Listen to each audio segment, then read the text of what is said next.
printed out a map of Florida and I posted it on my mirror in my bathroom where I'd see it a lot.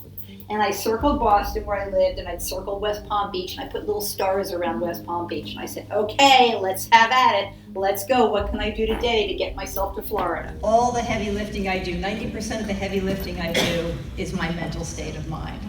She said, well, what do you mean? Are you going to give me some of this mind over matter woo-woo stuff now?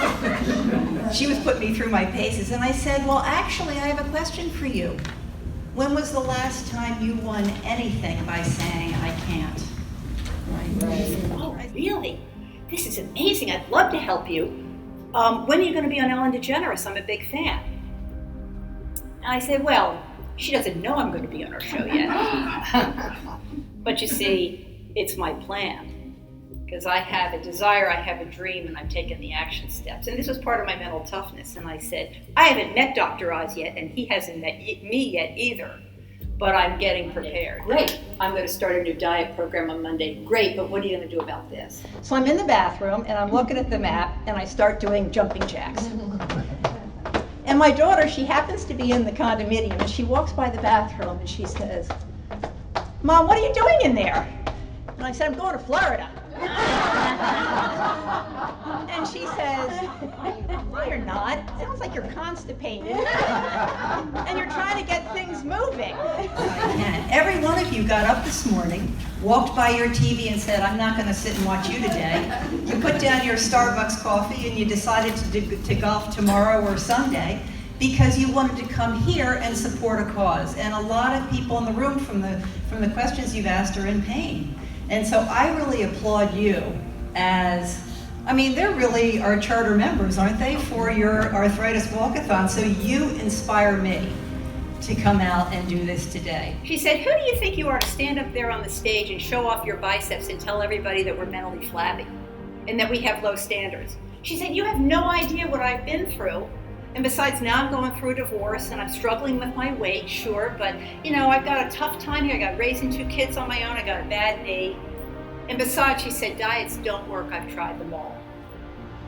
And I said to her, I'll call her Susan. I don't know what her name was. I said, Susan, you know, I'm really sorry. I don't know what you've been through. You're right. I mean, I'm not your sister. I didn't grow up in your neighborhood. I didn't go to college with you, but I sincerely hope whatever struggles you're going through, you're doing much better now. I said, but with all due respect, diets do work. It's people that don't work.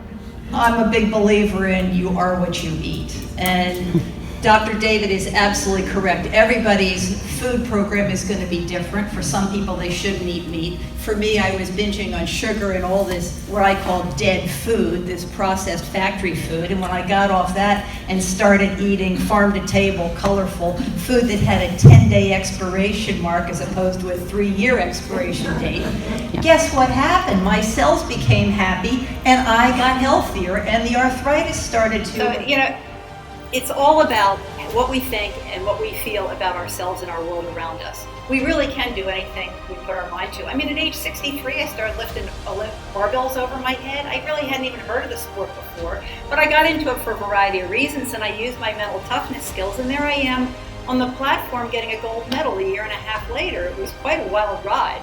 But I really attribute it to my training in mental toughness. But you know, my point is that I'm an average person just doing extraordinary things now because I figured out how to master my emotions to win. I said, I step up to that barbell and when I'm training, and I never look at it and say, holy cow, you're looking awfully heavy today. I don't think I'm going to lift you today. I'm going to go home and do a Netflix binge.